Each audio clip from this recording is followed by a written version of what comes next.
Hello grade 10th, welcome to my YouTube channel. So today we are going to do our next method, that is step deviation method. Earlier we have done direct method, then we done assumed mean method, and the last method of mean is step deviation method. After this method we are going to start our exercise, that is 14.1. Okay students, so first of all write down the statement. 100 to 150, 150 to 200, 200 to 250, 250 to 300, 300 to 350, and now write down the frequency. Frequency is given to you. Frequency is 4, 5, 12, 2, 2, and the total of frequency is 25. सो बेटा देखो इस method में आपने क्या करना है, ये method आपका सेम वैसे ही चलेगा जैसे हमने एज्यूम्ड मीन वाला मेथड किया है. ठीक है, सबसे पहले आप नंबर ऑफ टर्म्स को काउंट करोगे 1, 2, 3, 4 एंड 5. यहाँ पे मिड वैल्यू निकालना बहुत ईजी है. इन केस बेटा आपकी नंबर ऑफ टर्म ज़्यादा होती, लाइक देखो अगर ये होता आपके पास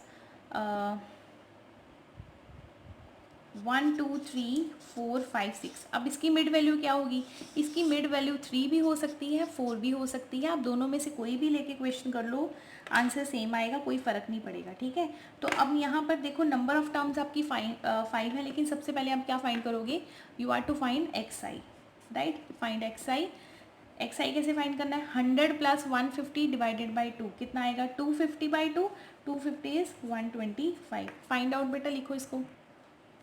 So I have written xi 125, 175, 225, 275 and 325. ठीक है, अब यहाँ पर आपने एक वैल्यू को एज्यूम करना है, तो आप किसको एज्यूम करोगे, जो मिड वैल्यू है, जो आपका मीडियन है, दैट इज एज्यूम्ड.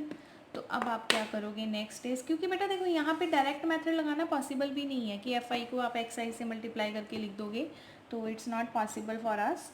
तो अब हम क्या करेंगे, सबसे पहले हम क्या फाइंड करेंगे, डी आई. ये मेथड बिल्कुल सेम वैसा ही है, कोई ज़्यादा फ़र्क नहीं है. 125 minus 225, 175 minus 225, 225 minus 225, 275 minus 225, 325 minus 225. ये नहीं भी लिखोगे तो भी ठीक है, डायरेक्ट आंसर आप लिख सकते हो. तो बेटा यहाँ पर डी आई जो मेरा आया है that is 125 minus 225. So you have 100 with negative sign. Minus 100 ये कितना आएगा बेटा, ऑब्वियस है 50 आएगा. 0, 50 एंड 100. अब देखो अभी भी मेरी कैलकुलेशन थोड़ा लेंथी है, इसको आप और शॉर्ट कर सकते हो. इसको आप क्या करोगे, आप निकालोगे यहाँ पे डी आई डैश. ठीक है, क्या निकालोगे, D I dash is equal to D I upon H. H आपका क्या होगा, जो आपकी क्लास इंटरवल का डिफरेंस है. ठीक है, H is the difference of the class interval. तो यहाँ पे जो डी आई है आपने कितना लेना है, 50. तो आप इसको 50 से डिवाइड कर दो.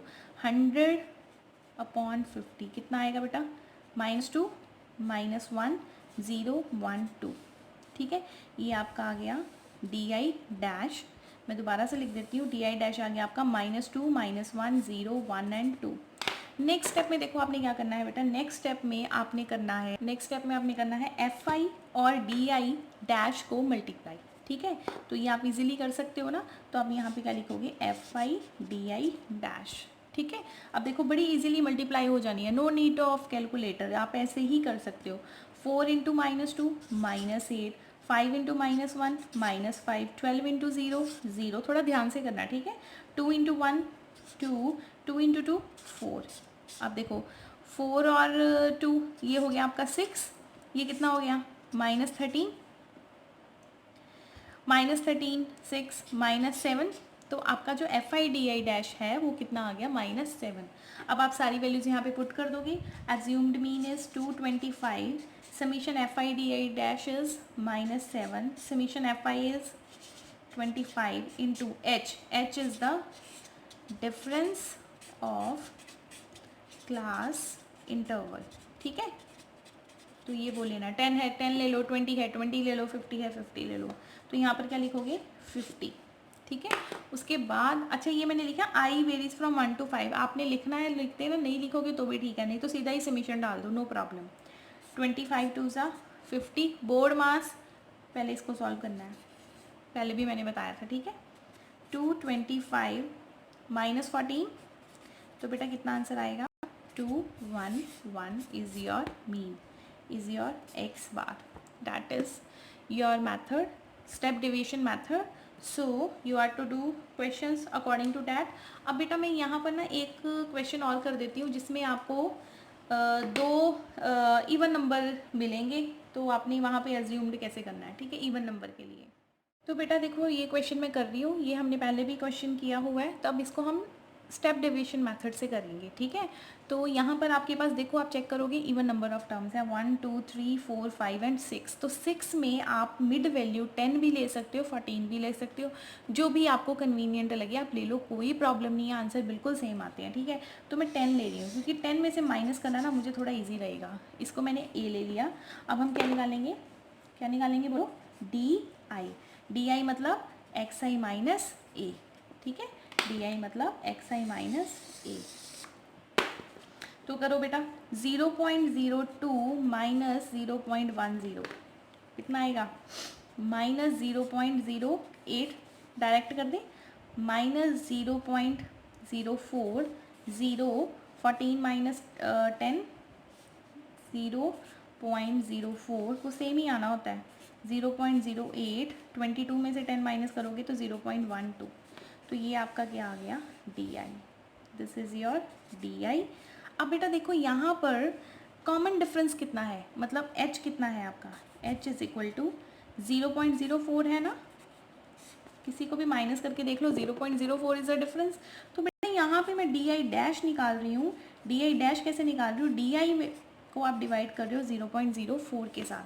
तो इसको बेटा करो, डेसिमल रिमूव हो जाएगा, क्या आएगा, -2 -1 0 1 2 3, ये देखो ना 0.08 divided by 0.04, decimal cancel, 0 0 cancel, 4 2 ज़ा 8, इस तरह से आप डिवाइड कर सकते हो, ओके।